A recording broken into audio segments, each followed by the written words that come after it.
Gen Z आन्दोलन पछिको विशेष परिस्थितिमा हुन लागेको प्रतिनिधि सभा सदस्य निर्वाचन अन्तर्गत मतदान सुरु भएको छ।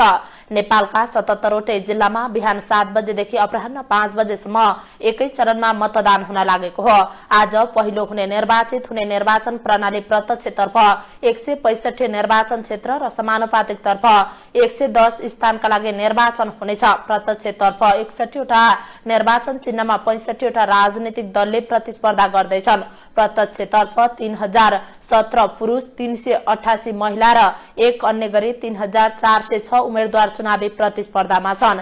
यस्तै समानुपातिक निर्वाचन प्रणालीतर्फ 1363 पुरुष र 1772 महिला गरी 3165 उम्मेद्वार प्रतिस्पर्धामा छन्। यसपटकको निर्वाचनमा 96,63,358 पुरुष, 92,40,131 महिला र 200 अन्य गरी 1,89,03,689 मतदाता रहेका छन्। यस्तै 1,86,142 अस्थायी मतदाता कायम भएको निर्वाचन आयोगले जनाएको छ। निर्वाचनका लागि देशभर 10,967 मतदान स्थलमा 23,112 मतदान केन्द्र निर्धारण गरिएका छन्।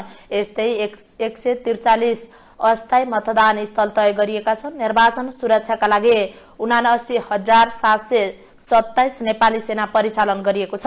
75,797 नेपाल प्रहरी र 34,567 सशस्त्र प्रहरी बललाई परिचालन गरिएको छ। राष्ट्रिय अनुसन्धान विभागबाट 1,921 जना र निर्वाचन प्रहरीहरू 1,49,090 जना खटाइएको छ। निर्वाचन गराउन 2,15,000 कर्मचारी खटिँदैछन्। राष्ट्रपति रामचन्द्र पौडेल, उपराष्ट्रपति रामसहाय प्रसाद यादव, प्रधानमन्त्री सुशीला कार्की र कार्यवाहक प्रमुख निर्वाचन आयुक्त रामप्रसाद भण्डारी लगायतले निर्वाचन प्रक्रियामा उत्साहजनक रूपमा सहभागी भई मतदान गर्न आह्वान गरिसक्नु भएको छ।